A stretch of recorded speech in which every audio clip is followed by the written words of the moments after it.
இனி summer holidays கண்ணு call GT ஹாலிடேஸ்க்கு பண்ணு. South India's #1 travel brand. குறைந்த விலை, நிறைந்த தரம், தங்கள் தேவைகள் அனைத்தும் ஒரே இடத்தில். ஜெயச்சந்திரன். பயமே இல்லாம நீட் கிராக் பண்ணுங்க. CDP 360 presents 30 days NEET crash course. 175 கோடி மக்கள் கோவிஷீல்டு மருந்து எடுத்துக்கிட்டாங்க. இப்பொழுது பாதிப்பு இருக்குன்னு அந்த ஆஸ்ட்ராஜெனகா மருந்தை கண்டுபிடித்தவர்களே சொல்கிறார்கள். இதை மனிதர்களுக்கு செலுத்துவதற்கு முன்பாக முற்றாக ஆய்வு செய்ய வேண்டிய பொறுப்பு மத்திய அரசாங்கத்துக்கு இல்லையா? முதலில் இந்த நாட்டின் பிரதமர் தனக்கு போட்டார். ஐயா ஸ்டாலின் உள்ளிட்ட காங்கிரஸ் உள்ளிட்டவர்கள் கூட நிறைய சந்தேகத்தை கிளப்பினாங்க. பிறகு அவர்கள் போட்டுக்கிட்டு அவங்க மக்களை போட சொன்னதெல்லாம் பெரிய விஷயம் இல்ல. என் தேசத்து பிரதமர், என்னை ஆளுகின்ற முதலமைச்சர் அப்படின்ற அவங்களுக்கும் சேர்த்து தான் பேசுறேன். அதான் நானும் சொல்றேங்க. தேர்தல் பிரச்சார கூட்டத்தில் கட்சிகள் எல்லாருமே மாறி மாறி விமர்சனம் வைக்கிறது நிதர்சனம். ஆனா ஊடகம் என்ன பண்ணும்? நீங்க என்ன சொல்லியிருக்கீங்க அப்படின்றத என்ன சொல்லியிருக்கீங்க அதை மட்டும் தான் குறிப்பிட்டு சொல்லணும். அதை திரித்து சொல்வது ஊடகத்தின் வேலையா? ஊடகம் இன்றைக்கு அப்படித்தான் ஒரு சார்பாக இருக்கிறது என்பது எங்களுடைய கவலை. நடுநிலையாக மாற வேண்டும். நாங்க நடுநிலையாக இருக்கிறோம் ஐபிசி தமிழ் அப்படின்றதுக்கான சான்று தான் பாஜகவுடைய தேசிய செயலாளரை கூப்பிட்டு வச்சு இப்படிலாம் சொல்லியிருக்கிறாரே அப்படின்றதுக்கான உங்கள் கருத்தை சொல்வதற்கான வாய்ப்பை வழங்குவதே நடுநிலைக்கான ஒரு அர்த்தம் தான். அதாவது ஒரு குறிப்பிட்ட ஐபிசி சேனல் நாங்க சொல்லவே இல்லை. பொதுவான ஊடகங்களில் பெரும்பாலானவர்கள் இப்படி செய்கிறார்கள் என்று சொல்றோம். ஊடகவியலாளர்களே தவறு செய்கிறார்கள் சொல்ல. பொதுவான ஊடகங்களில் பெரும்பாலானவர்கள் இப்படி ஒரு சார்பு நிலையை எடுக்கும் பொழுது தமிழகத்தில் பாஜக எத்தனை இடங்களை கைப்பற்றக்கூடும் நினைக்கிறீங்க? அதுல எந்தெந்த இடங்கள்லாம் வெற்றி வாய்ப்பு இருக்குன்னு நினைக்கிறீங்க? ஐபிசி தமிழ் நேயர்களுக்கு அன்பான வணக்கம். நாடாளுமன்ற தேர்தல் பிரச்சார கூட்டத்தில் பிரதமர் நரேந்திர மோடி பேசுவது தொடர்ச்சியாக சர்ச்சைக்குள்ளாகும் வகையில் இருக்கிறது அப்படின்ற குற்றச்சாட்டை காங்கிரஸ் கட்சி முன் வச்சிருக்காங்க. குறிப்பாக ராஜஸ்தானில் தொடங்கி அடுத்தடுத்த பிரச்சார கூட்டங்களில் பிரதமர் மோடி பேசியவையும் என்ன முரண் இருக்கிறது, உண்மை என்ன என்பது குறித்து தி ஸ்க்ரால் அப்படிங்கிற ஆங்கில இணைய இதழ் ஒன்று தரவுகளை வெளியிட்டிருக்கிறது. அது குறித்து பல்வேறு அம்சங்களை நம்மோடு பகிர்ந்து கொள்வதற்காக பாஜகவின் தேசிய செயலாளர் நம்மோடு இணைந்திருக்கிறார். வேலூர் இப்ராஹிம் அவருடைய பெயர். அன்பான வணக்கம். வாழ்க வளமுடன். மக்களின் சொத்துக்களை அபகரித்து இஸ்லாமியர்களுக்கு பகிர்ந்து அளிக்கக்கூடும், அதை தான் காங்கிரஸ் திட்டமாக வச்சிருக்கு அப்படின்னு பிரதமர் நரேந்திர மோடி சொல்லியிருக்கிறார். காங்கிரஸுடைய தேர்தல் அறிக்கையில் எந்த இடத்துல இது போன்று குறிப்பிட்டு சொல்லப்பட்டிருக்கு? கடந்த காலத்தினுடைய காங்கிரஸ் ஆட்சியில் அன்றைய பாரதத்தின் பிரதமராக இருந்த திரு மன்மோகன் சிங் உள்ளிட்ட பல நபர்கள் பேசிய பேச்சுக்களை பாரதத்தின் பிரதமர் திரு நரேந்திர மோடி அவர்கள் மக்களுக்கு நினைவுபடுத்துகிறார். உங்களுக்கு தெரியும், பாரதிய ஜனதா கட்சி என்பதில் இஸ்லாமியர்கள், கிறிஸ்தவர்கள், இந்துக்கள் என்ற பாரபட்சம் கிடையாது. அங்கு எல்லோருமே இந்த நாட்டின் குடிமக்கள். இந்த குடிமக்களுக்கான எல்லா உரிமைகளும் வழங்கப்படும் என்பதில் நாங்கள் தெளிவாக இருக்கோம். அதே வேளையில் காங்கிரஸ் தன்னுடைய வாக்கு வங்கிக்காக பெரும்பான்மை இந்து மதத்திற்கு எதிரான பல்வேறு கருத்துக்களை சொல்வதோடு நின்று விடாமல் சிறுபான்மை மக்களை ஒரு வாக்கு வங்கியாக என்றைக்குமே பயன்படுத்துவது என்று தொடர்ந்து அவங்க நிறைய பொய்களை சொல்லியிருக்கிறாங்க.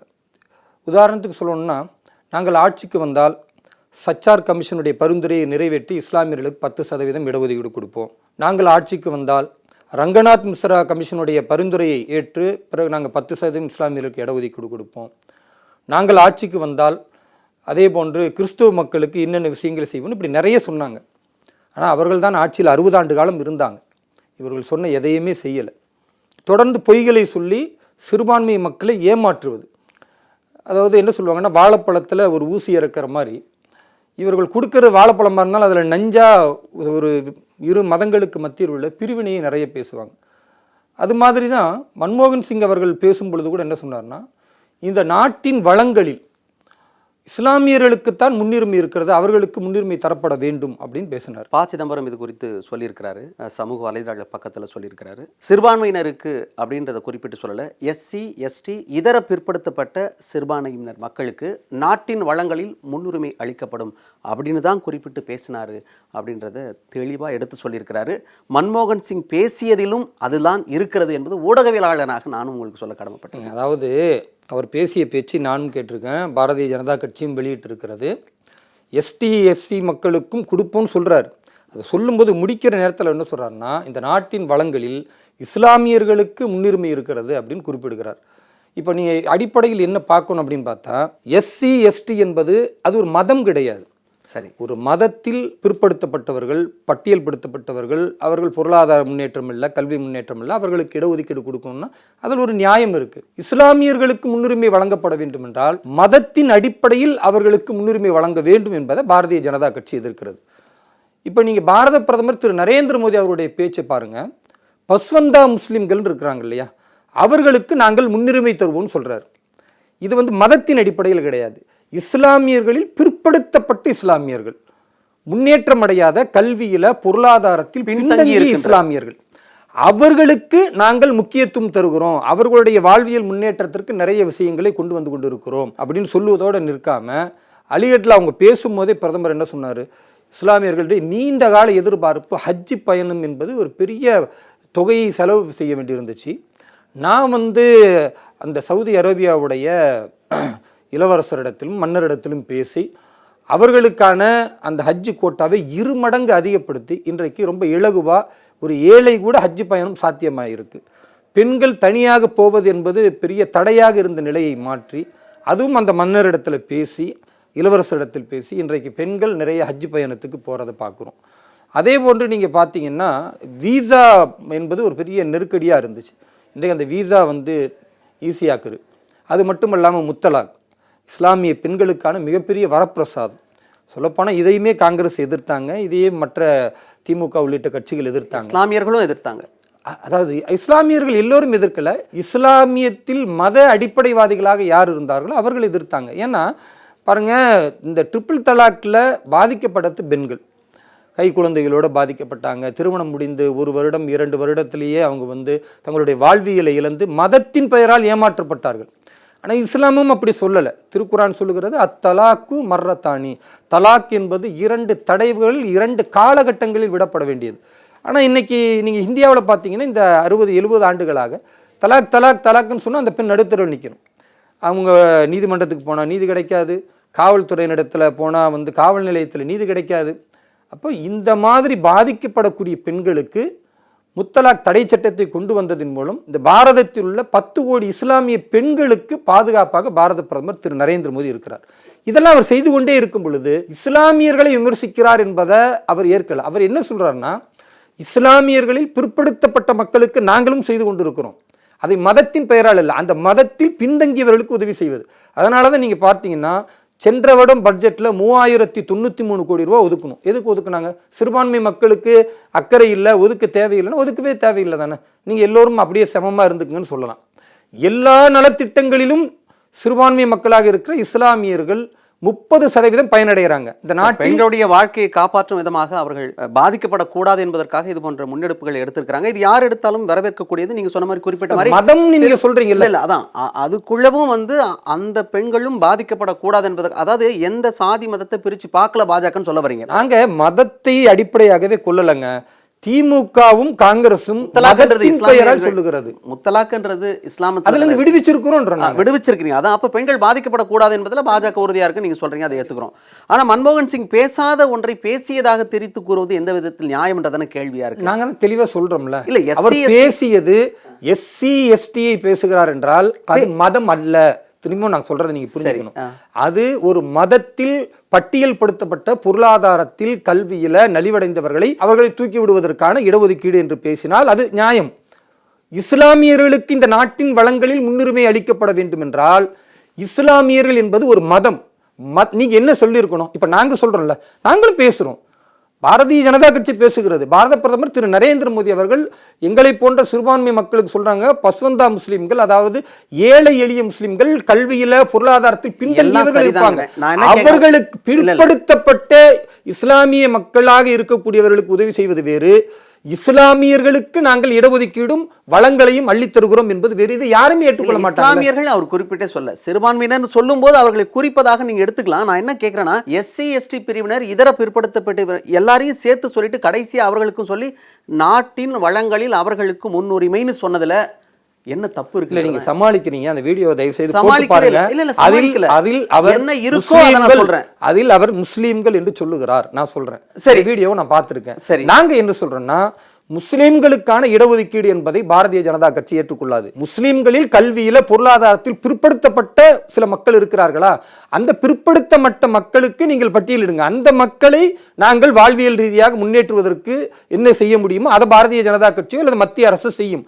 மதத்தின் பெயரால் இடஒதுக்கீடு என்பது இந்திய அரசியல் அமைப்புக்கு எதிரானது என்பதுதான் எங்களுடைய நிலைப்பாடு.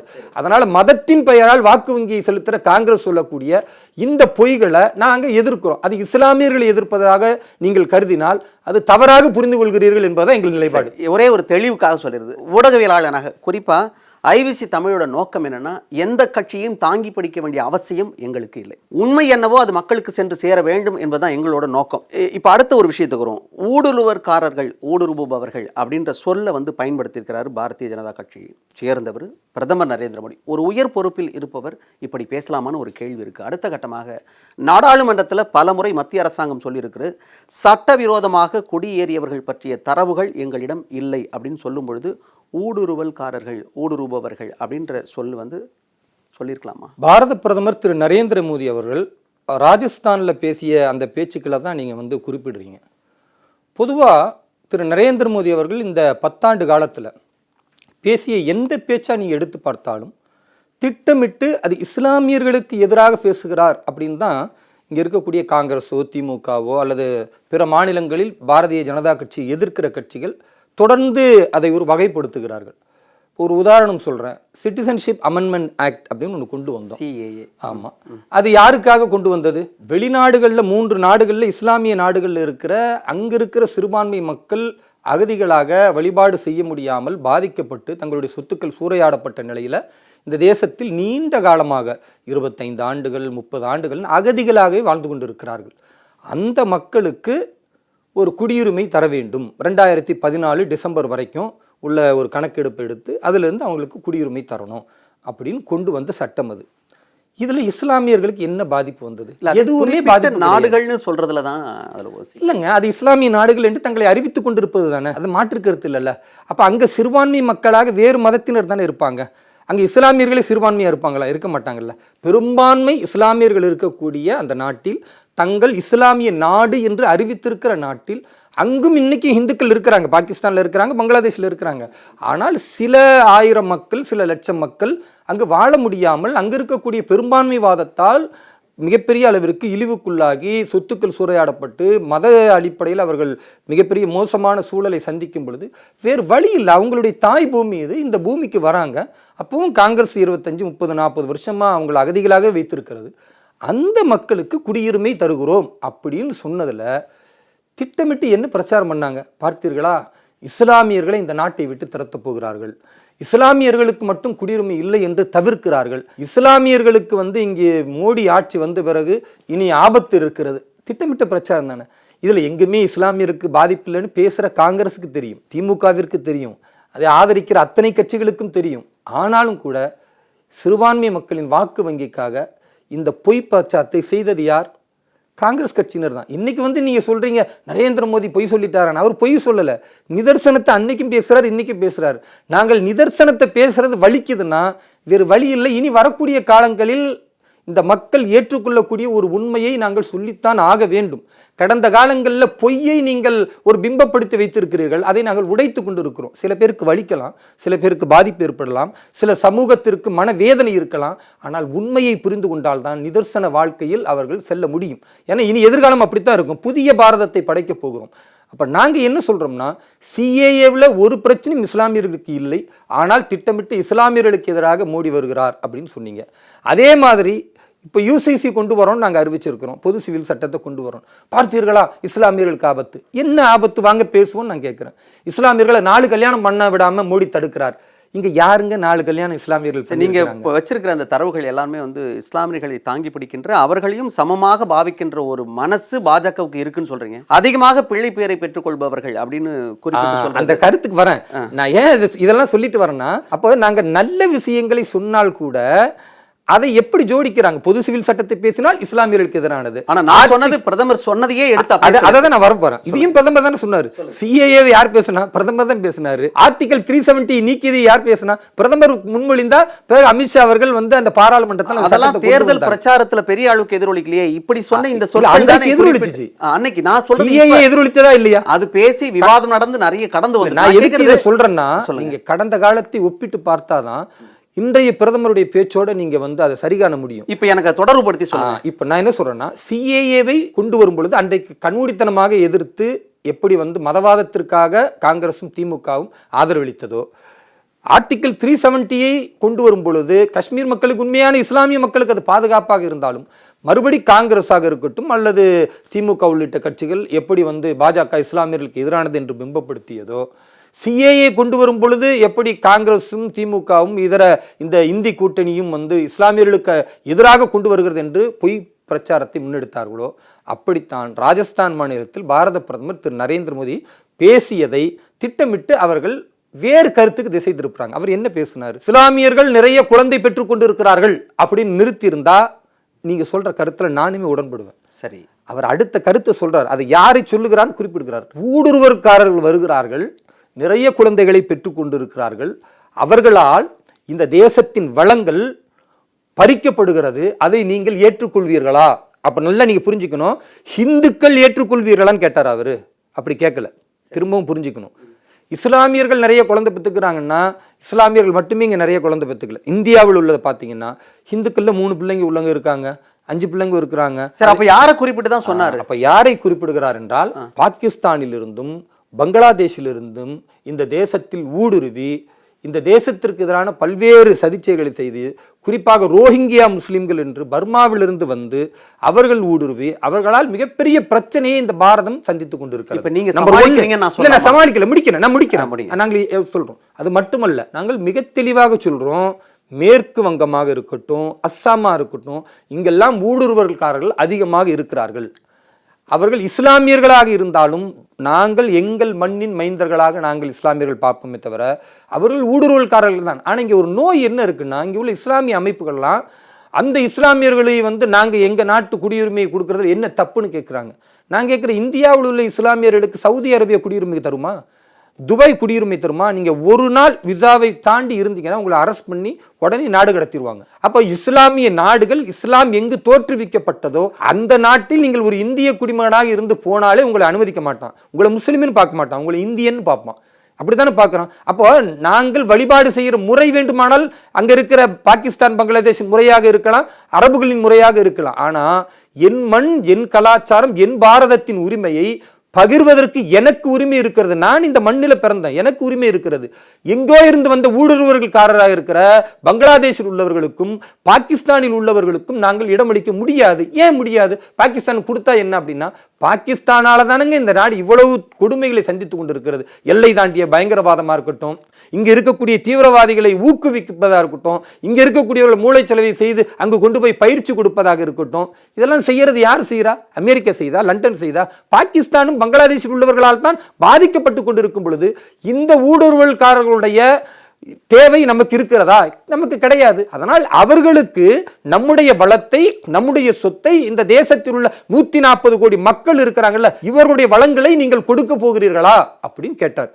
அங்க இப்போ நான் இதை பிரதமர் மறைச்சு பேச வேண்டிய அவசியம் கிடையாது. இந்த ஊடுருவல்காரர்கள் யார்? இஸ்லாமியர்கள். அதனால இஸ்லாமியர்கள் என்று பெயர் குறிப்பிட்டாரே தவிர, ஒருவேளை அது இந்து பெரும்பான்மையா அல்லது கிறிஸ்துவ பெரும்பான்மையா உள்ள நாட்டில் அதிகப்படியான குழந்தைகளை பெற்றுக் கொள்பவர்கள் அப்படின்னு சொல்லி குறிப்பிட்டு சொல்றாரு. அதுக்கான பதில் நீங்க இப்போ வரைக்கும் சொல்லவே இல்லை. அதான் சொல்லிட்டு ஊடுருவல்காரர்கள் நீங்க குறிப்பிட்டு சொன்னீங்க. பல நாடுகள்ல இருந்து உள்ள வராங்க, சட்டவிரோதமாக வந்தவர்கள் சொல்றீங்க. ஆனா நாடாளுமன்றத்தில் இதே மத்திய அரசாங்கம் தானே சட்டவிரோதமாக குடியேறியவர்கள் பற்றிய தரவுகள் இல்லைன்றதை நான் ஏற்கனவே குறிப்பிட்டு சொன்னேன்.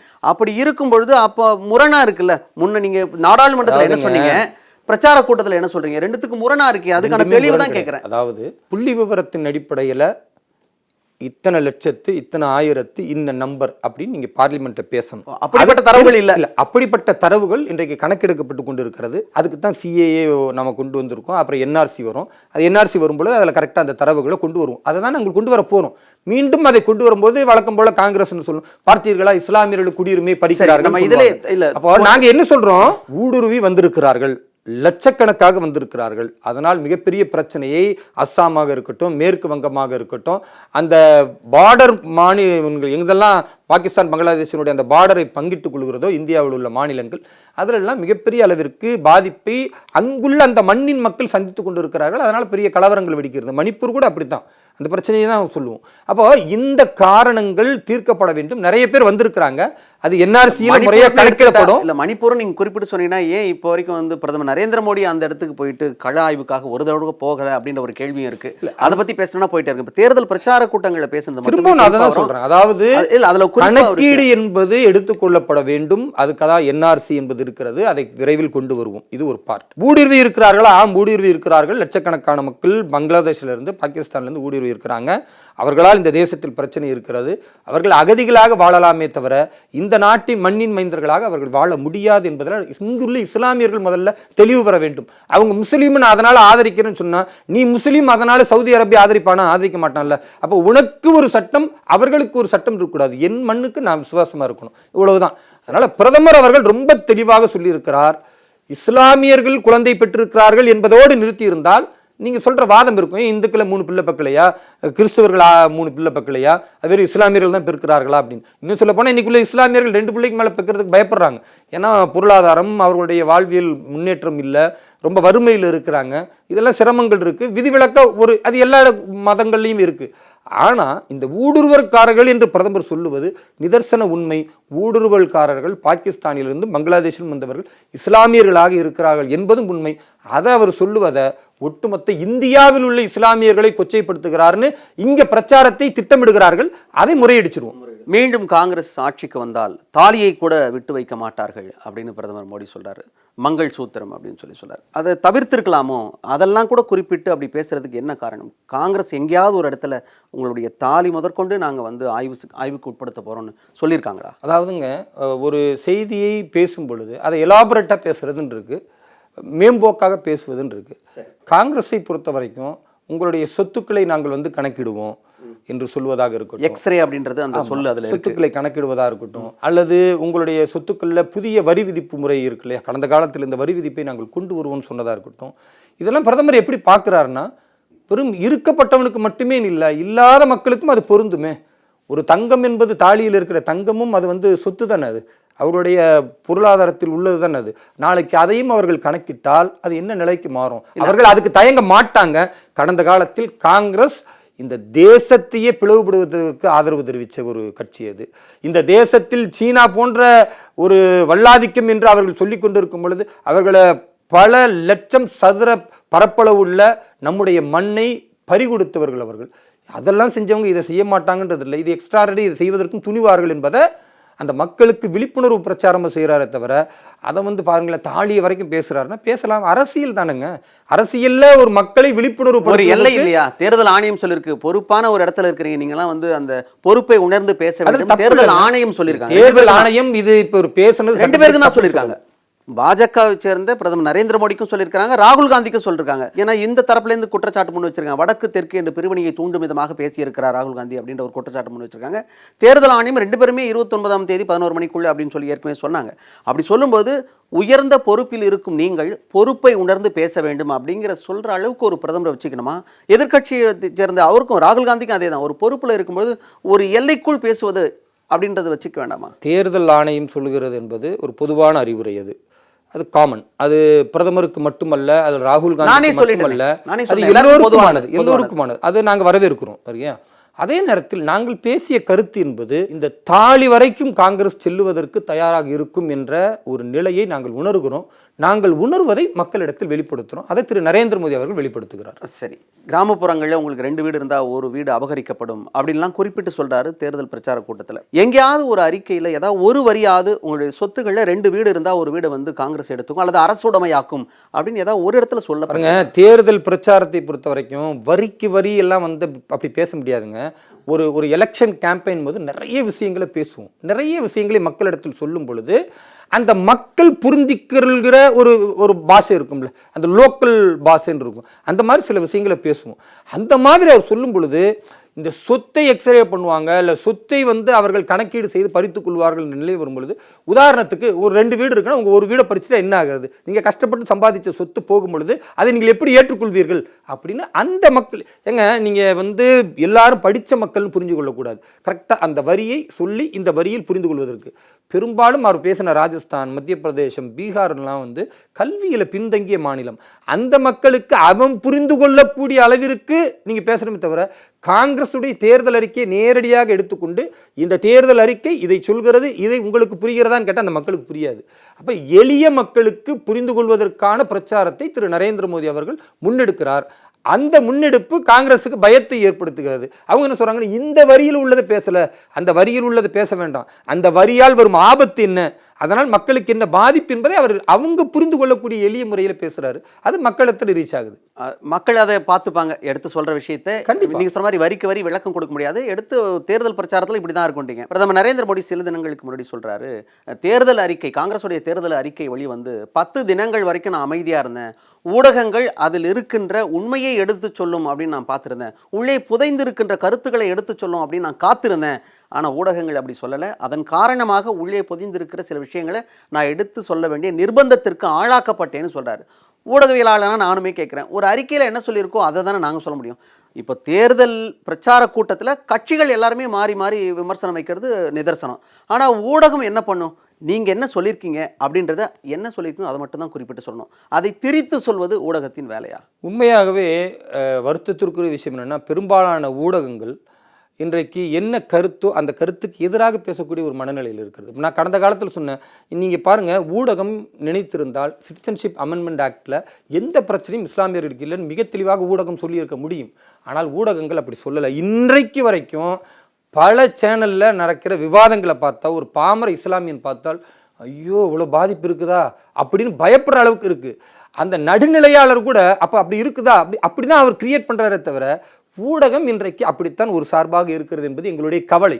நடுநிலையாக மாற வேண்டும். அப்போது காங்கிரஸினுடைய அந்த தேர்தல் அறிக்கை, அதில் உள்ள விஷமத்தனம் என்ன, அதில் என்ன ஆபத்துக்கள் இருக்கிறது என்பதை ஊடகங்கள் பேசியிருக்க வேண்டும். அதை பேசாமல், அதை ஒரு சர்ச்சையாக்காமல், அதை ஒரு விமர்சனத்துக்குள்ளான பொருளாக அதை விவாதிக்காமல், எப்பொழுது பார்த்தாலும் பிரதமர் என்ன பேசுகிறார், அமித்ஷா என்ன பேசுகிறார், பாஜகவுடைய ஏதாவது ஒரு கருத்து வந்துவிட்டால் அதை மையப்படுத்தித்தான் இன்னைக்கு விவாதம் நடக்கிறது தவிர, காங்கிரஸ் பேசிய கருத்துக்களை அல்லது காங்கிரஸுடைய தேர்தல் அந்த அறிக்கைகளை வைத்துக்கொண்டு இன்னென்ன விஷயங்கள் எதிராக இருக்கிறதுன்னு எந்த தொலைக்காட்சியில் அதை தலைப்பு படுத்தி பேசுனாங்க? ஒரு தொலைக்காட்சியும் பேசலை. நாங்கள் பார்த்துக்கிட்டு இருக்கோம். அப்போ நாங்கள் என்ன பார்க்குறோம்னா, நாங்கள் பேசுகிற எல்லா விஷயங்களையும் விமர்சனத்துக்குள்ளாக்குகிறீர்கள். அதே நேரத்தில் காங்கிரஸ் தேர்தல் அறிக்கை வெளியிட்டால் இதில் எவ்வளவு இந்த மக்களுக்கு எதிரான விஷயம் இருக்கிறதோ அதை தலைப்பிட்டு அதை நீங்கள் ஒவ்வொரு நாளைக்கும் ஒரு டிபேட்டை மாற்றிருந்தீங்கன்னா அதில் ஒரு நடுநிலை இருக்கும். அந்த நடுநிலை இல்லை என்ற வருத்தத்தை பாரத பிரதமர் பதிவு செய்ததோடு மக்களுக்கு தன்னுடைய கருத்தை சொல்ல வேண்டும் என்று சொல்ல ஆரம்பித்தார். இன்றைக்கு அவர் ஆரம்பித்த எல்லா கருத்துக்களும் வெகுஜன மக்கள்கிட்ட நல்லபடியாக போய் சேர்ந்துருக்கிறோம். இப்போ நாங்கள் நடுநிலையாக இருக்கிறோம் ஐபிசி தமிழ் அப்படின்றதுக்கான சான்று தான் பாஜகவுடைய தேசிய செயலாளரை கூப்பிட்டு வச்சு இப்படிலாம் சொல்லியிருக்கிறாரே அப்படின்றதுக்கான உங்கள் கருத்தை சொல்வதற்கான வாய்ப்பை வழங்குவதே நடுநிலைக்கான ஒரு அர்த்தம் தான். அதாவது ஒரு குறிப்பிட்ட ஐபிசி சேனலை நாங்கள் சொல்லவே இல்லை. குறிப்பிட்ட பொதுவான ஊடகங்களில் பெரும்பாலானவர்கள் இப்படி செய்கிறார்கள் என்று சொல்றோம். ஊடகவியலாளர்களே தவறு செய்கிறான்னு சொல்ல, பொதுவான ஊடகங்களில் பெரும்பாலானவர்கள் இப்படி ஒரு சார்பு நிலையை எடுக்கும் பொழுது வேறு வழி இல்லை. ஒரு பிரதமராக இருந்தாலும் ஒரு கட்சியினுடைய அடையாளம். அப்போ தன்னுடைய கட்சியினுடைய நிலைப்பாட்டு சொல்லும் பொழுது காங்கிரஸினுடைய அயோக்கியத்தனத்தை சொல்லணும், அவர் வெளிப்படுத்துகிறார். இது எங்களுக்கு நிர்பந்தம் என்னும் பொழுது அதை பிரதமர் சொல்லுகிறார். சரி, மகாராஷ்டிராவில் தேர்தல் பிரச்சாரத்தில் ஈடுபட்ட பிரதமர் நரேந்திர மோடி சொல்றாரு, நான் உயிருடன் இருக்கும் வரை இந்த மத ரீதியான இடஒதுக்கீட்டை அனுமதிக்க மாட்டேன், அரசியலமைப்பு சட்டத்தை சிதைக்க விட மாட்டேன் அப்படின்னு சொல்றாரு. அந்த கருத்தில் அவர் ஏற்கனவே உறுதியாக தான் இருக்கிறார். அப்படின்றத எதை வச்சு ஒரு ஊடகவியலாளனா நான் சொல்றேன்னா, 2020ஆம் ஆண்டு இடஒதுக்கீடு சட்டம் வரும்போது இல்லையா, அதை 10 ஆண்டுகள் நீட்டிப்பு செஞ்சது பாஜக, மறுப்பதற்கில்லை. அப்படி இருக்கும்போதே இடஒதுக்கீட்டில் பாஜக உறுதியாக இருக்கிறது என்பதற்கான சான்றாக அமைந்திருக்கிறது. ஆனாலும் இதை உறுதியாக அப்படி சொல்லிட்டே இருக்கிறார் இல்லையா, அப்போ காங்கிரஸ் அந்த இடஒதுக்கீட்டை மத ரீதியிலாக கொண்டு வர போகிறது அப்படின்ற ஒரு அச்சத்தை ஏற்படுத்தாதா மக்கள் மத்தியில்? மத ரீதியில் தானங்க கொடுக்குறாங்க. இப்போ ஆந்திராவில் எதுக்காக கொடுத்தாங்க? மத ரீதியில் தானே கொடுத்தாங்க இடஒதுக்கீடு. நீதிமன்றம் தடை செய்ததா இல்லையா? தெலுங்கானால என்னன்னு கொடுத்தாங்க? மத ரீதியில் நாங்கள் என்ன சொல்றோம்னா என்ன நடந்தது அதை சொல்லுங்க. அதை தான் சொல்றேன். குறிப்பிட்டு சொல்லுங்க. ஆந்திராவில் இஸ்லாமியர்களுக்கான இடஒதுக்கீடு என்று கொடுக்கும் பொழுது அதை நீதிமன்றம் தடை செய்கிறது. மத ரீதியால் இங்கு இடஒதுக்கீடு கொடுப்பதற்கு அரசியலமைப்பில் இடம் கிடையாது. இப்போ இந்துக்கள் இருக்கிறாங்க, இந்துக்களுக்கான இடஒதுக்கீடு கொடுத்தா அதுவுமே தடை செய்யப்பட வேண்டும். அதில் பாஜகவுக்கு மாற்று கருத்து இல்லை. இந்துக்களுக்கு இடஒதுக்கீடை நாங்கள் தருகிறோம் அப்படின்னு பாஜகவுடைய ஏதாவது ஒரு தலைவர் பேசினால் நான் கடுமையாக எதிர்ப்பேன். ஏன்னா இது பாஜகவுடைய கொள்கைக்கு எதிரானது. அதே எப்படி இந்துக்களுக்கு இடஒதுக்கீடு கொடுப்பீங்க? இந்துக்களில் நிறைய சமூகம் இருக்கிறாங்க. அதில் எஸ்சி எஸ்டின்ற ஒரு குறிப்பிட்ட மக்கள் பன்னெடுங்காலமாக அவர்கள் கல்வியில் பொருளாதாரத்தில் பின்தங்கி இருக்கிறாங்க. அந்த மக்களை முன்னேற்றத்திற்கு கொண்டு வரணும், அந்த மக்களை அரசியல் பிரதிநிதித்துவப்படுத்தணும், அதிகாரங்களை தரணும், அவர்களும் சமநிலைக்கு வரணும் என்ற அடிப்படையில் ஒரு ஒதுக்கீடு. அதுவும் இடஒதுக்கீடு என்பது காலமாக இருக்கும் அப்படின்னு அரசியலமைப்பு சொல்லலை. அந்த மக்கள் ஒரு சரிநிகர் சமானத்திற்கு வரும் வரை தான் இடஒதுக்கீடு. இப்போ எல்லாருமே வசதியாக வந்துட்டாங்கன்னு வச்சுங்க. இப்போ எஸ்சி எஸ்டி மக்கள் எல்லாருமே வசதியாக இருக்காங்க. மீண்டும் மீண்டும் அவர்களுக்கு கொடுத்து கொண்டே இருக்கணும்னா அதுவே ஒரு அநீதியாக மாறிடும். அப்போ அரசியலமைப்பும் அதை சொல்லலை. எங்களை பொறுத்தவரை ஒரு மதத்தின் அடிப்படையில் கொடுக்காமல் அந்த மதத்தின் உட்பிரிவுகளில் ஒரு குறிப்பிட்ட சமூகம் பாதிக்கப்பட்டால் அவர்களுக்கு முன்னுரிமை நாங்கள் வழங்குவோம். அது இஸ்லாமிய மக்களிலும் பஸ்வந்தா முஸ்லிம்கள் போன்று ஏழை பிற்படுத்தப்பட்ட இஸ்லாமியர்களுக்கு நாங்கள் முன்னுரிமை வழங்குவோம். அதற்கான பல்வேறு கட்ட பிரச்சாரங்களை, விவாதங்களை பாரத பிரதமர் திரு நரேந்திர மோடி அறிவித்திருக்கிறார். அந்த மக்களை அணுகி அவர்களுக்கான குறைகளை சந்திப்பதை எங்களுக்கான ஒரு புரோகிராம் அசைன்மெண்ட்டாக கொடுத்து நாங்கள் இந்தியா முழுக்க அது ஒரு பெரிய செயல் திட்டமாக நாங்கள் நடத்தி கொண்டு வருகிறோம். அதனால் இஸ்லாமியர்களுக்கு இடஒதுக்கீடு, கிறிஸ்தவர்களுக்கு இடஒதுக்கீடு, இந்துக்களுக்கு இடஒதுக்கீடு என்றால் பாரதிய ஜனதா கட்சி எதிர்க்கும். மதத்தின் பெயரால் இடஒதுக்கீட்டை நாங்கள் அனுமதிக்க மாட்டோம். அந்த மதத்தின் உட்பிரிவில் ஒரு குறிப்பிட்ட சமூகம் பாதிக்கப்படுமையானால் அவர்களை கல்வியில் பொருளாதாரத்தில் மேம்படுத்துவதற்கு நாங்கள் உயர்த்துவதற்கு என்றைக்கும் பாடுபடுவோம். இது பாஜகவுடைய கொள்கை. இது திரு நரேந்திர மோடி அவர்கள் வெளிப்படுத்தி இருக்கிறார். இவ்வளவுதான் விஷயம். கர்நாடகாவில் நடந்த விஷயம் உங்களுக்கு தெரியும். 4 விழுக்காடு இஸ்லாமியர்களுக்கான இடஒதுக்கீடாக இருந்தது. 2 விழுக்காடாக குறைத்துவிட்டு பொருளாதாரத்தில் பின்தங்கியவர்களுக்கான அப்படின்னு ஒரு 10 விழுக்காடு இல்லையா, அதில் போட்டியிடும் உரிமையை, வாய்ப்பை காங்கிரஸ் கட்சி வழங்கியது. அதை நாங்கள் அடுத்த முறை ஆட்சிக்கு வந்தோன்னா அதை எடுத்துட்டோம் அப்படின்னு சொன்னாங்க. அவங்க கொண்டு வரும்போது மிகப்பெரிய அளவுக்கு சர்ச்சை எழுந்தது. ஆனால் இதே வேலையைத்தான் அப்பொழுது தேவகவுடா செய்தார் அப்படின்னு ஒரு குற்றச்சாட்டு இருக்குது. தேவகவுடா என்ன பண்ணார்னா இஸ்லாமிய பிரிவை சேர்ந்தவர்களை ஓபிசிக்கான இடஒதுக்கீட்டில் இணைத்தார் அப்படின்னு ஒரு குற்றச்சாட்டு இருக்குது. அவர்களோடு தானே இப்போ நீங்கள் கூட்டணி வச்சுருக்கீங்க. இதை எப்படி நியாயமாக பார்க்க முடியும்? நீங்கள் அடிப்படையில் ஒன்று புரிந்து கொள்ளணும். ஒரு கட்சியோடு நாங்கள் கூட்டணி வைக்கிறோம் என்பது வேறு, எங்களுடைய தனிப்பட்ட கொள்கைகள் என்பது வேறு. கடந்த காலத்தில் அதிமுகவோடு நாங்கள் கூட்டணியில் இருந்தோம். ஒரு 4 ஆண்டு காலம் அவர்களோட கூட்டணியில் தான் தொடர்ந்தோம். தொடரும் பொழுது நான் இது மட்டும் கேட்டேன், கூட்டணி என்று வரும்பொழுது கொள்கை புறந்தள்ளப்படுமா? அது மட்டும் அப்படி கிடையாதுங்க. முதலில் நாங்கள் ஆட்சி அதிகாரத்தில் இருக்கும் பொழுது தான் நிறைய விஷயங்களை சாதிக்க முடியும். அப்போ ஆட்சி அதிகாரத்திற்கு வர வேண்டும் என்றால் ஒரு சில விஷயங்களில் அந்த கூட்டணி கட்சிகளோடு நாங்கள் உடன்பாடு இருக்கும். இப்போ கூட்டணியாக அதிமுக எங்களோடு இருக்கும் பொழுது கூட அவர்கள் நீட்டு எதிர்ப்புன்ற நிலையில தான் இருந்தாங்க. நீட்டை அவர்கள் ஆதரிக்கலை. ஆனாலும் நாங்கள் அதை பெரிதுபடுத்தலை. ஏன்னா அவர்கள் புரிந்து கொள்வாங்க அல்லது அவர்களுக்கு விளக்கத்தை கொடுப்போம் அப்படின்னு தான். இப்போ இருக்காங்க, இன்னைக்கு அப்படி தான் இருக்கிறாங்க. சரியா? இப்போ அவங்க கூட்டணியில் இல்லை. நீங்களும் அதில் உறுதியாக தான் இருக்கீங்க. நாங்கள் அதை தான் சொல்கிறோம். எங்கள் கொள்கை நிலைப்பாட்டில் நாங்கள் கூட்டணிக்காக இறங்கி போனால் நீங்கள் கேட்கலாம், இது உங்களுடைய நிலைப்பாடு, அதிலிருந்து நீங்கள் பின்வாங்கி போய் இப்படி கருத்து சொல்லியிருக்கீங்கன்னா நீங்கள் அதை சொல்லலாம். அண்ணாமலை இந்த தேர்தல் பிரச்சாரத்திலையும் சொல்லிட்டார் உறுதியாக. அதில் நாங்கள் மாற்று கருத்து இல்லை. பாரதிய ஜனதா கட்சியை பொறுத்தவரை நாங்கள் கூட்டணியில் ஒரு கட்சியை இணைக்கிறோம் என்றால் அதற்காக எங்களுடைய கொள்கையை, எங்களுடைய சித்தாந்தத்தை நாங்கள் எந்த நேரத்திலும் விட்டு கொடுக்க மாட்டோம். அதே வேளையில் கூட்டணி என்பது எங்களை போன்றே கொள்கையும் சித்தாந்தமும் இருக்கணுன்ற அவசியம் கிடையாது. அவர்களுக்கு வேற கொள்கைகள் இருக்கலாம், வேற சித்தாந்தம் இருக்கலாம். ஒரு தேசநலன், ஒரு பெரிய லார்ஜஸ்ட் ஒரு நன்மைக்காக, ஒரு ஆட்சி மாற்றத்திற்காக, ஒரு ஊழலற்ற ஒரு சமூகத்தை படைப்பதற்காக உருவாக்க சில விஷயங்களில் நாங்கள் சரி செய்து கொள்கிறோம். அதில் மாற்றுக்கருத்து இல்லை. அரசியல்னா அதை பண்ணி தான் ஆகணும். அந்த அடிப்படையில் இன்றைக்கு நாங்கள் தேவகவுடா அவர்களோடும் அது மதச்சார்பற்ற அந்த ஜனதா கட்சியினுடைய நாங்கள் கூட்டணியில் இருக்கிறோம். அதில் மாற்றுக்கருத்து இல்லை. ஆனால் அவர்களுடைய கொள்கை எல்லாவற்றையும் நாங்கள் ஆதரிக்கணுமா? இல்லையே. தேவகவுடா அவர்கள் கொண்டு வந்திருந்தாலும் கூட எங்கள் நிலைப்பாடு என்ன? மதத்தின் பெயரால் இடஒதுக்கீடு என்பதை நாங்கள் அனுமதிக்க மாட்டோம். சரி, இப்போ நீங்கள் சொன்னீங்க இந்த மாதிரி 2% இஸ்லாமியர்களுடைய இடஒதுக்கீடு எடுத்துட்டாங்க, அதுக்கு பதில் பொருளாதாரத்தில் பின்தங்கிய அந்த மக்களுக்கான இடஒதுக்கீடு 10%. அதுல யார் இருக்கிறா? அதுல இஸ்லாமியர்கள் இல்லையா? அதுல இஸ்லாமியர்கள் இருக்கிறாங்க இல்லைங்க. 2% எடுத்துட்டோம் அல்லது எடுப்போம் என்று பேசுவதை காங்கிரஸ் பெரிதுபடுத்துகிறது, இங்க இருக்கிற திமுக பெரிதுபடுத்துகிறது. இடபிள்யூஎஸ்ல 10% அந்த 10 போட்டியிடக்கூடிய விழுக்காட்டுல வாய்ப்புல இஸ்லாமியர்களுக்கு வாய்ப்பு இருக்கிறது. அப்ப இஸ்லாமியர்கள் 10% வாய்ப்பு இருக்கிறத ஏன் எதிர்க்கிறாங்க? இல்ல எதிர்க்கிறாங்க இல்ல, அது அரசியலமைப்பு சட்டத்துல மத ரீதியிலான இடஒதுக்கீடு கிடையாது தானே இருக்கு. அப்படி இருக்கும்போது ஏன் அப்படி ஒரு வாய்ப்பை ஏற்படுத்த வேண்டும்னு தான் பிரதமர் நரேந்திர மோடி கேள்வி எழுப்பினாரு. திரும்பவும் சொல்றேன், அது மத ரீதியான இடஒதுக்கீடு கிடையாது, பொருளாதாரத்தில் பின்தங்கியவர்களுக்கான இடஒதுக்கீடு. அதுல எல்லாரும் வருவாங்க, இந்து வருவாரு, கிறிஸ்துவர் வருவாரு, இஸ்லாமியர் வருவாரு. அப்ப அங்க மதம் கிடையாது, அங்க பொருளாதாரம் அளவுகோலாக வைத்து பொருளாதாரத்தின் அடிப்படையில் அவர்களுக்கு இடஒதுக்கீடு. அதுல இஸ்லாமியர்களும் இருக்கிறாங்கன்னா அப்ப 10% தனியா ஒரு இடஒதுக்கீடு கொடுத்து இதுல இஸ்லாமியர்களும் நீங்க போட்டி போடுங்கன்னா வாய்ப்பு பெருசு தானே. அதுதான் அதுக்கு முன்னாடியே தேவகவுடா இதே பிரச்சனையை கொண்டு வந்தாரு. அப்பொழுதும் அது எதிர்ப்பு கிளம்பியது, சலசலப்பு இருந்தது. அவர்கள் கூட தானே இப்போ கூட்டணியின் போது தான் நீங்க சொல்லிட்டீங்க, கூட்டணி என்று வரும்பொழுது அவர்களுடைய கொள்கை தனியாக இருக்கும், அதை நம்ம பார்க்க முடியாது. அதை நாங்க மறுத்து பேச முடியாது இல்லையா? அது அவங்களுக்கு தனி கொள்கை, எங்களுக்கு தனி. இந்தியா கூட்டணியில இப்போ வரைக்கும் யார் பிரதமர் வேட்பாளர் அப்படின்றது அறிவிக்கப்படாம தான் இருக்கு, அது எல்லாருக்குமே தெரியும். ஆனா இந்த கூட்டணியை உருவாக்கும் போது காங்கிரஸ் கட்சியோட தலைவர் மல்லிகார்ஜுன் கார்கே என்ன சொல்றாரு அப்படின்னா, எங்களுக்கு நோக்கம் ஒரே எதிரி பாஜக தான், அவர்களை வீழ்த்த வேண்டும் என்பது தான் இப்போதைக்கு நோக்கம், அதனால தலைவர் இவர் தான், ஒருங்கிணைப்பாளர் இவர் தான் அப்படின்ற மாதிரி தனியா எதுவும் வச்சுக்க வேண்டாம், பிரதமர் வேட்பாளர் யார் என்பதை தீர்மானிக்க வேண்டிய அவசியம் இப்போதைக்கு இல்லைன்னு அப்ப சொன்னாரு. ஆனா பிரதமர் நரேந்திர மோடி தேர்தல் பிரச்சாரத்தில் என்ன சொல்றாருன்னா, 5 ஆண்டுகளில் 5 பிரதமர் என்கிற நோக்கத்தோடு அவர்கள் செயல்படுகிறார்கள், இந்தியா கூட்டணி அந்த திட்டத்தோட தான் இருக்குது அப்படின்னு சொல்றாரு. அது எப்படி அவருக்கு தெரியும்? எங்கேயுமே காங்கிரஸோ அல்லது கூட்டணியோ எங்கேயுமே சொல்லவே இல்லையே. என்னை கேட்டால் 6 மாதத்துக்கு ஒரு பிரதமர் மாற்றுவாங்களோ அப்படின்னு கூட நினைக்கிறேன். ஏன்னா இந்தி கூட்டணியில் அவ்வளோ கூட்டணி கட்சிகள் இருக்கு, அதனால 6 மாதத்துக்கு ஒரு பிரதமர் கூட அவர்கள் மாற்றுவதற்கு வாய்ப்பு இருக்கு. எல்லாரையும் அட்ஜஸ்ட் பண்ணி போகணும்ல, ஏன்னா இவ்வளோ பெரிய கூட்டணி சேர்ந்து அதெல்லாம் நடக்க போகிறது இல்லை. அவர் ஒரு வாதத்திற்காக அப்படி பேசுகிறார். நீங்கள் எழுதி வைத்துக் கொள்ளுங்கள், இந்த ஜூன் 4 அன்றைய இரவு பேசும் பொழுது கண்டிப்பாக 350 பாராளுமன்ற உறுப்பினர்களை தாண்டி பாரதிய ஜனதா கட்சி பாராளுமன்றத்தில் மிகப்பெரிய ஒரு ஆட்சி அமைக்கும், அதில் மாற்று கருத்து இல்லை. ஒரு வாதத்துக்கு சொல்லும் பொழுது இத்தனை கூட்டணி இருக்கிறது, இவர்கள் அப்படியே பிரதமர் ஆனாலும் இவர்களுக்குள்ள ஒற்றுமை கிடையாது, வருஷத்துக்கு ஒரு பிரதமரை மாற்றிக்கிட்டே இருப்பாங்க அப்படின்னு ஒரு நகைச்சுவையான கருத்தாக தான் நீங்கள் எடுத்துக்கணும். அது நிதர்சன உண்மை கிடையாது, அப்படி ஆக போகிறது கிடையாது, ஹிந்தி கூட்டணி வெல்ல போவது கிடையாது. இப்படி நீங்கள் புரிஞ்சுக்குங்களேன்.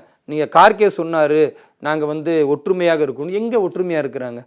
இங்கே கம்யூனிஸ்டும் காங்கிரஸும் தமிழகத்தில் ஒற்றுமைன்னு பேசுகிறாங்க, கேரளாவில் அடித்துக் கொள்கிறாங்க. கேரளாவில் இல்ல, ஆம் ஆத்மி பொறுத்த வரைக்கும் நாங்க டெல்லியில ஒற்றுமைன்னு சொல்றாங்க, பக்கத்துல இருக்கிற பஞ்சாப் மாநிலத்துல எதிர்த்து நிற்கிறாங்க, மேற்கு வங்கத்திலயும் இல்ல.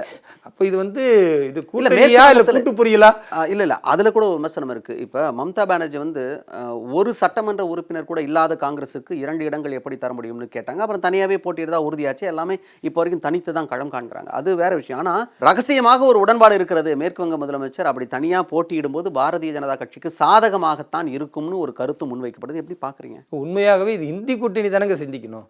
இந்தி கூட்டணியில் உள்ள மம்தா பானர்ஜி மிக தெளிவாக என்ன சொல்றாருன்னா, நீங்க காங்கிரஸுக்கும் கம்யூனிஸ்டுக்கும் போடக்கூடிய ஓட்டு என்பது அது பாஜகவிற்கு போடக்கூடிய ஓட்டு இவ்வளவு பப்ளிக்காக பேசினா, அப்போ என்ன சொல்றாங்க, பிஜேபியுடைய பி டீமாக காங்கிரஸும் கம்யூனிஸ்டும் செயல்படுகிறது அப்படின்னு இவங்க இங்கே பேசுகிறாங்க. மேற்கு வங்கத்தில் டெல்லிக்கு வந்தால் என்ன பேசுவாங்க, காங்கிரஸும் கம்யூனிஸ்டும் பிஜேபி எதிர்க்கிறதுன்றாங்க. இது காமெடிங்க.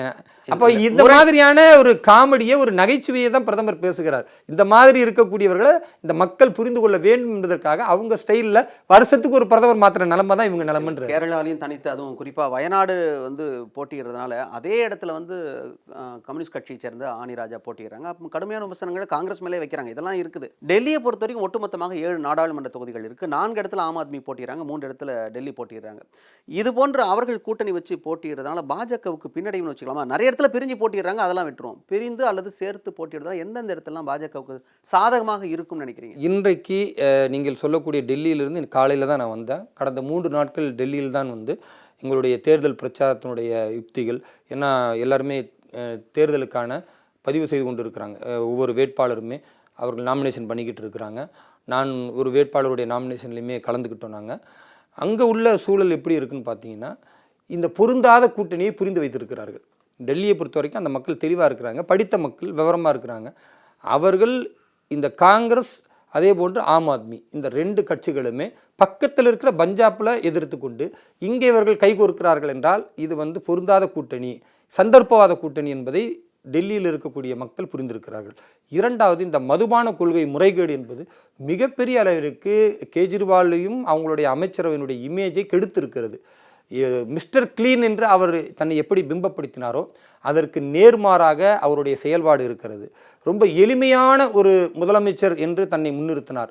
ஆனால் அவர் பின்னால் எவ்வளவு படோபகரமாக அவருடைய வீடாக இருக்கட்டும், அவருடைய கான்வாயாக இருக்கட்டும், அவருடைய அந்த செயல்பாடுகள்லாம் இருக்கின்றதை இன்றைக்கி மக்கள் புரிந்திருக்கிறார்கள். அதனால் நான் இந்த 3 நாட்கள் எங்களுடைய பிரச்சாரம், அதற்கு ஒட்டி நடக்கிற பல்வேறு ஆலோசனை கூட்டங்களில் நான் கலந்து கொண்டேன் டெல்லியில்.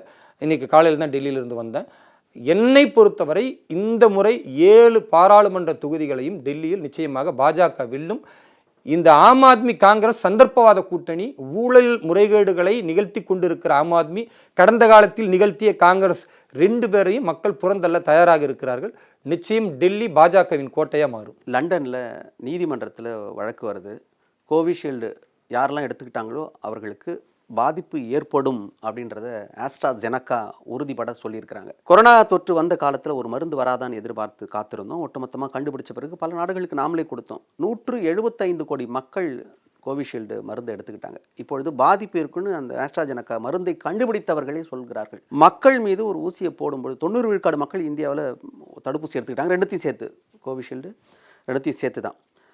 அப்படி இருக்கும்பொழுது இதை மனிதர்களுக்கு செலுத்துவதற்கு முன்பாக முற்றாக ஆய்வு செய்ய வேண்டிய பொறுப்பு மத்திய அரசாங்கத்துக்கு இல்லையா?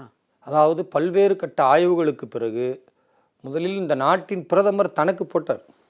எந்த அளவுக்குன்னா, அன்றைக்கு தமிழகத்தின் முதல்வராக இருந்த ஐயா ஸ்டாலின் உள்ளிட்ட காங்கிரஸ் உள்ளிட்டவர்கள் கூட இதில் நிறைய சந்தேகத்தை கிளப்பினாங்க. பிறகு அவர்கள் போட்டுக்கிட்டு அவங்க மக்களை போட சொன்னதெல்லாம் பெரிய விஷயம். ஏன்னா அதை மக்கள் ஆதரிக்க ஆரம்பிச்சிட்டாங்க. பாரத பிரதமரே சொல்றதுனால இதையும் நான் சொல்றேன், நான் முடிச்சுக்கிறேன். இல்லை, என் தேசத்து பிரதமர், என்னை ஆளுகின்ற முதலமைச்சர் அப்படின்ற அவங்களுக்கும் சேர்த்து தான் பேசுறேன். அதான் நானும் சொல்றேங்க. அதாவது அவங்க போடாம உங்களை பலியாக்கல. ஒரு நாட்டின் பிரதமர் அவர் போட்டுக்கிட்டு அந்த மக்களின் உயிர்காப்பிற்கான விஷயத்தை முன்னெடுக்கிறார். நீங்க எந்த மருத்துவத்தை எடுத்துக்கொண்டாலும் நிச்சயமாக அதில் ஒரு சைடு எஃபெக்ட் இருக்கும். இப்போ நீங்கள் தலைவலிக்கு மாத்திரை போடுறீங்க, நிச்சயமாக அதில் ஒரு சைடு எஃபெக்ட் இருக்குது. அலோபதியின் எந்த மருத்துவத்தை துறையை நீங்கள் எடுத்துக்கங்க, நீங்கள் இதை சாப்பிட்டால் இது நோய்க்கு தீர்வாக இருக்கும், ஆனால் அதிலிருந்து இன்ன பிரச்சனை இருக்கும். ஒரு உலகளாவிய அளவில் மிகப்பெரிய ஒரு பெருந்தொற்று வருகிறது. பெரும்பான்மை மக்களை காப்பாற்றப்பட வேண்டும் என்பதற்காக அன்றைய அறிவியல் ஆராய்ச்சியாளர்கள் கண்டுபிடித்து அதை பல கட்ட சோதனைக்கு பிறகுதான் வேகமாக மக்களுக்கு கொடுத்து உயிரை காப்பாற்றப்படுது. இல்லைன்னா இந்தியா போன்ற நாடுகளில் ஏறக்குறைய ஒரு 10 கோடி பேர் இறந்து போயிருப்பாங்க. மிகப்பெரிய பேரழிவாக இருக்கும். அது காப்பாற்றப்பட்டு இருக்கிறது. அதே வேளையில் இப்போ நீங்கள் சொல்கிற தகவல் நான் படிக்கலை. ஒருவேளை அப்படி இருந்தாலும் கூட மத்திய சுகாதாரத்துறை மூலமாக நான் சொல்றது உண்மையாக நான் படிக்கலை. ஒருவேளை அது உண்மையாக இருந்தாலும் கூட மத்திய சுகாதாரத்துறை அதன் மூலமாக என்ன பாதிப்புகள் வரும், அந்த பாதிப்புகளை அகற்றுவதற்கு என்ன செய்ய வேண்டும் என்பதை உடனடியாக பாரதத்தில் உள்ள மக்களுக்கு அந்த நோய் எதிர்ப்பு சக்தி, அவர்களுக்கு அந்த பாதிப்பு வரும் என்றால் அந்த பாதிப்பிலிருந்து தங்களை தற்காத்துக் கொள்வதற்கு என்ன செய்ய வேண்டும் என்பதற்கான அத்தனை அறிவுரைகளையும் அத்தனை மருத்துவ உதவிகளையும் நிச்சயமாக வழங்கும் திரு நரேந்திர மோடி அவர்கள் 140 கோடி மக்களின் சேவகனாக இருக்கிறார். எந்த மக்களையும் உயிரை பறிக்கக்கூடிய விஷயத்திற்கு அப்படி கண்டுகொள்ளாமல் விடமாட்டார். அவர் ஒவ்வொரு உயிர்களையும் நேசிக்கிறார். அது மனித உயிர்களை மட்டுமல்ல, இந்த நாட்டின் மண்ணை, மரத்தை, இந்த நாட்டில் உள்ள அத்தனை உயிரினங்களையும் நேசிக்கக்கூடிய ஒரு மாமனிதன் திரு நரேந்திர மோடி. மத்தியில் ஆளுகின்ற கட்சியை சேர்ந்து நீங்கள் சொல்லும்போது அது உறுதியாக மக்களுக்கு போய் சேரும். அவர்களுக்கும் ஒரு மகிழ்ச்சி. ஏன்னா ஒரு அச்சத்தில் இருக்கிறார்கள். சமீப காலங்களில் பார்த்தீங்கன்னாக்கா உடற்பயிற்சி கூடத்தில் அல்லது மைதானத்தில் விளையாடி கொண்டிருந்த நபர் திடீரென்று இறந்து போகிறார் அப்படின்ற செய்திகள்லாம் பார்க்கும்பொழுது இதுதான் அதற்கு காரணமாக இருக்கக்கூடுமோ அப்படிங்கிற ஒரு ஐயம் இருக்குது. நீங்கள் சொல்கிற இந்த வார்த்தைகளை உறுதியாக ஐபிசி தமிழ் எடுத்துக்கொள்கிறது, மக்களுக்கு சென்று சேர்க்கிறது. அப்போ ஒரு நம்பிக்கை வருது, பரவாயில்ல, அடுத்த கட்டமாக ஒரு நடவடிக்கை எடுக்க போகிறாங்க. நிறைவாக 2 கட்ட நாடாளுமன்ற தேர்தலுக்கான வாக்குப்பதிவு நிறைவடைந்திருக்கிறது. இந்த சமயத்தில் உள்துறை அமைச்சர் அமித்ஷா சொல்றாரு, இதுவரைக்கும் நடந்த இந்த தேர்தலில் 100 இடங்களுக்கும் மேலாக பாஜக தொகுதிகளை கைப்பற்றும் நம்பிக்கை சொல்லியிருக்கிறார். இது கூட ஒரு பின்னடைவாக ஊடகவியலாளராக நானே பார்க்குறேன். என்ன காரணம்னா, ஏற்கனவே 102 இடங்களுக்கு நடந்தது. 2வது கட்டமாக 89 இடங்களுக்கு நடக்க வேண்டியதானது. பெத்துல் அந்த இடத்துல ஒரு வேட்பாளர் காலமாகிவிட்டார். அதனால் 88 இடங்களில் தான் நடந்தது. ஒட்டுமொத்தமாக கிட்டத்தட்ட 190 இடங்களுக்கு நடந்திருக்கு. 100 இடங்களை கைப்பற்றும் அப்படின்னு சொல்கிறது பாரதிய ஜனதா கட்சியினுடைய ஒரு உள்துறை அமைச்சராக இருக்கக்கூடிய மூத்த தலைவராக இருக்கக்கூடியவர். அப்படின்னா அவருக்கே ஒரு பெரிய நம்பிக்கை இல்லாமல் ஒரு 100 வரைக்கும் தான் வரும்னு சொல்லியிருக்கிறாரு. எப்படி புரிஞ்சுக்கிறது? அதாவதுங்க, இயல்பான ஒரு உண்மையை நீங்கள் புரிந்து கொள்ளணும். தென்னிந்தியாவை பொறுத்த வரைக்கும் பாரதிய ஜனதா கட்சி கர்நாடக மாநிலத்தில் மிக பலமாக இருக்கிறது. எப்படி பார்த்தாலும் நாங்கள் ஒரு 25 பாராளுமன்ற தொகுதிகளை அங்கே வெல்வோம். இது நிதர்சன உண்மை. நீங்க இது சொன்னதுனால 2014ஆம் ஆண்டு வந்து ஒட்டுமொத்த 28 இடங்களில் 17 இடங்கள் வாங்கினாங்க. 2019 தேர்தலில் 25 இடங்களை பாஜக கைப்பற்றது. அதே நாங்கள் இந்த முறை நிச்சயமாக வெல்வோம். அதை தான் நான் சொல்கிறேன். கர்நாடக மாநிலத்தை தாண்டி நீங்கள் தமிழகமாக இருக்கட்டும், கேரளாவாக இருக்கட்டும், ஆந்திராவாக இருக்கட்டும், தெலுங்கானா இதெல்லாம் கடும் போட்டியில் இருக்கிற மாநிலங்கள். அப்போ ஏறக்குறைய இது எல்லாத்தையும் சேர்த்தா ஒரு 100 பாராளுமன்ற தொகுதி வருதுன்னா அதில் எங்களை பொறுத்தவரை நாங்கள் ஒரு 35லிருந்து 40 வரைக்கும் தான் தொட முடியும். இது நிதர்சன உண்மை. இது நீங்கள் சொன்னதும் அவர் குறிப்பிட்டு சொல்லியிருக்காரு. இப்போ தென் இந்தியாவில் பொறுத்த வரைக்கும் பாஜக கடந்த முறையை விட கூடுதலாக இடத்தை கைப்பற்றக்கூடும் அப்படின்னு அதை சொல்லி தான் சொல்லியிருக்காரு. அதனால தான் சொல்கிறேன். அப்போ நிதர்சனத்தை அவர் பேசியிருக்கிறார். இந்த 2 கட்ட தேர்தலில் நாங்கள் 100ஐ தாண்டுவோம். இப்போ 200ல் நாங்கள் 100 தாண்டுவோம் என்பது இந்த தென் மாநிலங்களில் நடந்த தேர்தல். அடுத்து வட மாநிலங்கிற எல்லா இடங்களிலுமே 90% பாரதிய ஜனதா கட்சி வெல்லும், இயல்பாக வெல்லும்.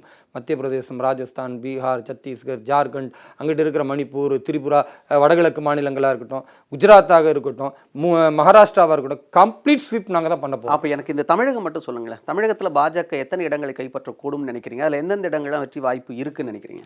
எங்களுடைய இலக்கு இரட்டை இலக்கத்தில் பாரதிய ஜனதா கட்சி பாராளுமன்றத்தில் வெல்லும் அப்படின்பது எங்களுடைய இலக்கு. அதை நோக்கித்தான் நாங்கள் பயணம் பண்ணணும்.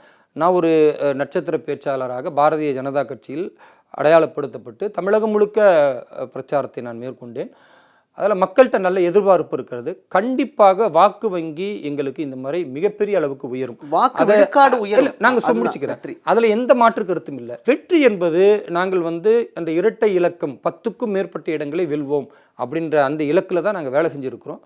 மக்கள் நல்ல தீர்ப்பு வழங்குவார்கள் என்ற நம்பிக்கை இருக்குது. கேரளாவில் இதுவரைக்கும் கால் பதிக்கவே முடியவில்லை என்கிற ஒரு கவலை பாஜகவுக்கு இருக்கிறது. இந்த முறை எந்த மாதிரியான ஒரு இந்த முறை எங்களுக்கு ஒரு இயல்பாக சொல்லணும்னா ஒரு 2 அல்லது 3 இடங்களில் முதல் முறையாக பாரதிய ஜனதா கட்சி தடம் பதிக்கும் அப்படின்னு நாங்கள் நம்புகிறோம். அந்த காலத்தில் 2 முறை நாங்கள் வெற்றி பெற்றிருக்கிறோம். இந்த முறை ஒரு 3 தொகுதிகளை வெல்லும் அப்படின்ற மாதிரி நாங்கள் முயற்சி எடுக்கிறோம். 20 இடங்களில் 2 அல்லது 3 இடங்கள் நிச்சயத்துக்கான வாய்ப்பு இருக்கு. அப்படிதான் வாய்ப்பு இருக்கு. ஏன்னா நாங்கள் மெல்ல மெல்ல வளர்றோம். கடந்த காலத்தில் 6%, 8% இருந்த பாரதிய ஜனதா கட்சி கேரளாவில் இன்றைக்கு நாங்கள் 17% தொட்டு இருக்கிறோம் கடந்த இறுதியாக நடந்த தேர்தலில். ஸோ அதனால் ஒரு கட்சி மெல்ல மெல்ல வளர்ச்சி அடைந்து கொண்டு இருக்கிறது. அதனால் இந்த முறை நாங்கள் 2 அல்லது 3 தொகுதியை வெல்வதற்கு வாய்ப்பு இருக்கு. 2019ஆம் ஆண்டு நாடாளுமன்ற தேர்தலில் பாரதிய ஜனதா கட்சி 13 விழுக்காடு வாக்குகளை கேரளாவில் வாங்கியிருந்தாங்க. ஒட்டுமொத்தமாக கேரளாவில் 20 நாடாளுமன்ற தொகுதிகள் இருக்குது. ஆனால் 2021ஆம் ஆண்டு தேர்தலில், அதை 2 ஆண்டுகளுக்கு அப்புறம் நடந்த தேர்தலில் கூட்டணி வச்சு தான் அங்கே போட்டிட்டு இருந்தாங்க. ஆனால் 11.3 விழுக்காடு மட்டும்தான், அதாவது வாக்கு விழுக்காடு குறைஞ்சிருந்தது. எதை வச்சு இந்த இடத்துல 2-3 இடங்கள் வரும் அப்படின்னு சொல்கிறீங்க? கடந்த காலத்தில் நீங்கள் பார்த்தீங்கன்னா இந்த CAA போன்ற சட்டங்கள், அது மட்டும் இல்லாமல் முத்தலாக்கை போன்று தவறான பிரச்சாரம். நீங்கள் கேரளாவை பார்த்தீங்கன்னா சரிசமமாக இருப்பாங்க. இஸ்லாமியர்கள் ஒரு 30% இருப்பாங்க, கிறிஸ்துவர்கள் ஒரு 30% இருப்பாங்க, இந்துக்கள் ஒரு 40% இருப்பாங்க. அப்போது 30 ஒரு 60% சிறுபான்மை மக்கள் இருக்கிற ஒரு மாநிலம் அது. அந்த மாநிலத்தில் நீங்கள் ஒரு தவறான பிரச்சாரத்தை முன்னெடுத்து அதை வைரலாக்கி அந்த மக்களை பயத்துக்கு உண்டாக்குனா அது ஒரு அஃபெக்ட் பண்ணும்ல. அதனால் அந்த வாக்கு சதவீதம் ஏறக்குறைய இருக்குமே தவிர இந்த முறை அதை புரிஞ்சிருக்கிறாங்க. முத்தலாக்கை பற்றியோ CAA பற்றியோ பயம் போயிருக்கிறது. இஸ்லாமியர்கள் அங்கே பயப்படலை. நான் கேரள மாநிலத்தில் மலப்புரம் பாராளுமன்ற தொகுதியில் எங்களுடைய பாரதிய ஜனதா கட்சியினுடைய வேட்பாளர் அப்துல் சலாம், ஒரு இஸ்லாமியர், அவருக்காக நான் வாக்கு சேகரித்தேன். அந்த மாநிலத்தில் அந்த பாராளுமன்ற தொகுதியில் நீங்கள் பார்த்தீங்கன்னா 70% மேலாக இஸ்லாமியர்கள் இருக்கிற தொகுதி அது. அந்த தொகுதியில் பெரும்பாலான இஸ்லாமியர்கள் வரவேற்பு கொடுக்குறாங்க, நின்று பேச்சு கேட்குறாங்க. முதல்ல அவர் சொன்னார் கேண்டிடேட்டு, முதல்லாம் இப்படி கேட்குற நிலைமையே இல்லை, பெரிய சந்தோஷமாக இருக்குது, கூட்டம் கூட்டமாக நின்று கேட்குறாங்க. கேட்பது தான் முதல் எங்களுடைய வெற்றி. கேட்டால் தான் அதற்கு பிறகு அவர்கள் உண்மையா பொய்யான்னு பரிசீலித்து பார்க்க முடியும். கேட்காத ஒரு சமூகமாக இருந்த இஸ்லாமிய சமூகம் இன்னைக்கு பிஜேபி என்ன பேசுகிறாங்க, அவங்களோட பேச்சில் நியாயம் இருக்கிறதா என்பதை கேட்க முன் வந்திருக்கிறார்கள். இது முதல் வெற்றி. பிறகு கேட்டு அதில் நியாயம் இருக்கிறது என்று வாக்களிக்க முன் வருவார்கள். அது 2வது வெற்றி. அது பெரும்பான்மை மக்கள் முடிவெடுக்கும் பொழுது நிச்சயமாக அந்த தொகுதியை நாங்கள் வெல்வோம். வெல்லவே முடியாது என்று இந்த உலகத்தில் எதுவுமே கிடையாது. நிச்சயமாக முயற்சி செய்யும் பொழுது அது வெல்ல முடியும். அது கேரளாவாக இருந்தாலும் தமிழ்நாடாக இருந்தாலும் பாரதிய ஜனதா கட்சி வென்று காட்டுவோம். தாமரை தமிழகத்திலும் மலரும், தென்னிந்தியாவிலும் மலரும். அதற்கான எல்லா முயற்சிகளையும் ஒவ்வொரு காரியகர்த்தாக்களும் மிக அர்ப்பணிப்போடு நாங்கள் செய்யக்கூடிய இந்த பணி, எங்களுடைய தியாகம், எங்களுடைய உழைப்பு வீண் போகாது என்ற நம்பிக்கை எங்களுக்கு இருக்கிறது. எல்லாத்துக்கும் மேலே நாங்கள் கடவுளை நம்புகிறோம். கடவுள் கண்டிப்பாக கை கொடுப்பார். உங்கள் நம்பிக்கை கைகூடுமா என்பதற்கான பதில் ஜூன் மாதம் 4ஆம் தேதி தெரிந்துவிடும். நேரம் ஒதுக்கி பல்வேறு தகவல்களை எங்களோடு பகிர்ந்து கொண்டமைக்கு நன்றி. நன்றி, வாழ்த்துக்கள். மீண்டும் ஒரு நிகழ்ச்சியில் சந்திக்கலாம் நேர்களே. வணக்கம். இனி சம்மர் ஹாலிடேஸ் கண்ணு கால் GT ஹாலிடேஸ்க்கு பண்ணு. South India's #1 travel brand. குறைந்த விலை நிறைந்த தரம் தங்கள் தேவைகள் அனைத்தும் ஒரே இடத்தில். ஜெயச்சந்திரன். பயமே இல்லாமல் நீட் கிராக் பண்ணுங்க. CDP 360 presents 30 days NEET crash course.